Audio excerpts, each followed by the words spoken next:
मंत्री डॉक्टर रघु शर्मा जयपुर पहुंचे। उन्होंने कहा कि गुजरात चुनाव की जिम्मेदारी प्राथमिकता में है, साथ ही सभी कामों पर नजरें बनी हुई है। आपको बता दें कि मंत्री शर्मा को गुजरात के चुनाव प्रभारी की जिम्मेदारी मिली है। वहीं मंत्री शर्मा से फर्स्ट इंडिया ने खास बातचीत की, आप भी सुनिए। चिकित्सा मंत्री डॉक्टर रघु शर्मा हमारे साथ है। सर, सबसे पहले तो गुजरात का चुनाव प्रभारी बनाया गया, आपको बड़ी जिम्मेदारी एक तरह से। तो बीजेपी ने इतने लंबे समय से शासन किया है, क्या प्रतिक्रिया सामने आ रही है जनता की? देखिए, इतनी महंगाई है, 25 साल उनको हो गए, अभी तक बेरोजगारी का जो इंडेक्स है वो लगातार बढ़ रहा है। तो ना रोजगार दे सके लोगों को, ना महंगाई कम कर सके, और जिस ढंग से कोविड में लोगों की वहाँ डेथ्स हुई है, उन परिवारों को खड़ा करने की कोई योजना उनके पास है नहीं। बहुत बुरी तरह से परेशान है लोग, और कानून और व्यवस्था की स्थिति खराब है। ड्रग्स पकड़ी जा रही है लगातार, अभी कल परसों फिर पकड़ी गई। तो ऐसी परिस्थिति में गुजरात के अंदर सरकारी क्षेत्र का जो एजुकेशन सिस्टम है, चाहे हेल्थ सिस्टम है, उस पर भी सवालिया निशान उठा रहे हैं वहाँ के लोग।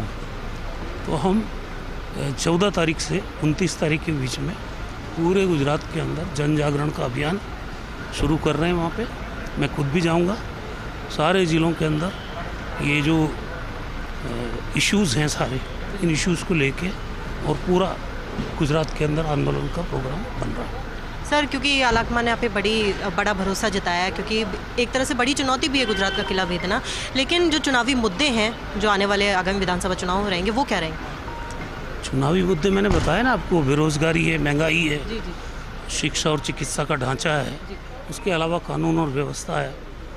और जिस तरह से उन्होंने 4 साल सरकार चला के चेहरा बदला है, तो हमारा आरोप तो उन पे यही है कि 4 साल आपने नॉन परफॉर्मेंस वाली सरकार गुजरात की जनता को दी। अब 1 साल पहले जब चुनाव सामने है तब आपने चेहरा बदलने की कवायद की है।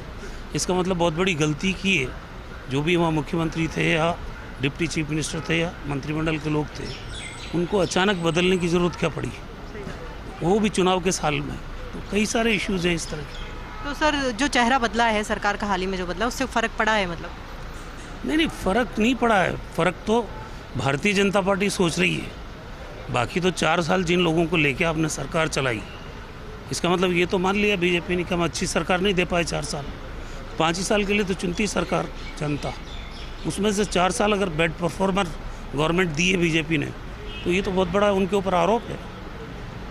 सर, एक आखिरी सवाल कि क्योंकि आपके पास प्रदेश में बड़ी जिम्मेदारी है चिकित्सा मंत्री के तौर पे, और वहाँ पे भी अब चुनाव प्रभारी के तौर पे बड़ी जिम्मेदारी रहेगी, तो दोनों में सामंजस्य किस प्रकार से बिठाएंगे, और क्या सबसे ज़्यादा फोकस किस पे मानेंगे? फोकस तो जो पार्टी काम देती है उसी जिम्मेदारी पर फोकस किया जाता है, और निभाते आए हैं, ऐसी बात नहीं है। आगे देखेंगे, जो भी पार्टी जिम्मेदारी तय करेगी। अभी तो जो जिम्मेदारी दी है उस काम को कर रहे हैं। तो ये थे हमारे साथ चिकित्सा मंत्री डॉक्टर रघु शर्मा, जिनका साफ तौर पे कहना था कि जो आगामी विधानसभा चुनाव है, गुजरात को लेकर पूरी जोरों शोरों से तैयारी है, क्योंकि गुजरात में बड़ी चुनौती है कांग्रेस के लिए भी, गुजरात का किला भेदने की भी। लेकिन जो डॉक्टर रघु शर्मा है वो खुद वहाँ जाएंगे, जिलों का दौरा करेंगे, 14 तारीख से शुरू करेंगे, और हर इशूज़ का जितने भी, जिससे बीजेपी से जो जनता ग्रस्त है, जिन चीज़ों से, जिन मुद्दों से, उन पूरे मुद्दों पर पूरी तरह से फोकस रखा जाएगा, ध्यान रखा जाएगा, ताकि किसी भी तरह की कोई चूक ना हो आने वाले विधानसभा चुनावों में। और पूरी तरह कांग्रेस जीत का दावा कर रही है विधानसभा चुनावों में। मैं कैमरा पर्सन संजय के साथ Dimple Sharma, first India news, Jaipur.